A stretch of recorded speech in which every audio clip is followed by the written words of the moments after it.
আসসালামু আলাইকুম, welcome to Tanis kitchen. আজকে আমি আপনাদেরকে 2 ধরনের ভর্তা বানিয়ে দেখাবো। প্রথমে আমি ধনেপাতার ভর্তা বানাবো। ধনেপাতা নিয়েছি, কাঁচামরিচ টেলে নিয়েছি, মাছ নিয়েছি, পেঁয়াজ নিয়েছি। সবসময় ভর্তা বানানোর আগে কাঁচামরিচটা বেটে নেবেন। প্রথমে আমি কাঁচামরিচটা বাটার পরে আমি এখানে ধনেপাতাগুলি দিয়েছি। ধনেপাতা বাটার পরে এখানে আমি মাছটা বেছে নিয়ে মাছটা দিয়ে দিব। মাছটা দেওয়ার পরে আমি মাছটাও মিহিভাবে বেটে নেব। বাটার পরে এখানে আমি পেঁয়াজ কুচিটা দিয়ে দিব। পেঁয়াজটা বেটে নেব। পেঁয়াজটা বাটার পরে এখানে আমি স্বাদ মতো লবণ দিব। লবণ দিয়ে এটাকে সবগুলি ভালোভাবে মিক্স করে নেব। এটা আপনারা বানিয়ে অবশ্যই গরম ভাতের সাথে খাবেন। এই শীতকাল থাকতে থাকতে দেখবেন অনেক মজা পাবেন। এই যে আমার ফাইনাল লুক।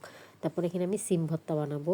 চলুন, প্রথমে আমি সিমগুলি সিদ্ধ করে টেলে নিয়েছি। তারপরে পেঁয়াজ নিয়েছি, মাছ নিয়েছি, তারপরে আমি কাঁচামরিচ টেলে নিয়েছি। তারপরে আমি এখানে আবার কাঁচামরিচ প্রথমে বাটছি। বাটার পরে এখানে আমি সিমগুলি বেটে নিয়েছি। সিম বাটা হয়ে গেলে আমি তারপরে এখানে মাছগুলি বেটে নিব। মাছ বাটা হয়ে গেলে তারপরে এখানে আমি ধনেপাতা দিব গ্রানের জন্য। তারপরে ধনেপাতার পরে এখানে আমি পেঁয়াজ দিয়ে দিব। সবার লাস্টে আমি পেঁয়াজ দিব, তারপরে লবণ দিয়ে দিব স্বাদ মতো। দিয়ে এটাকে ভালোভাবে মিক্স করে নেব।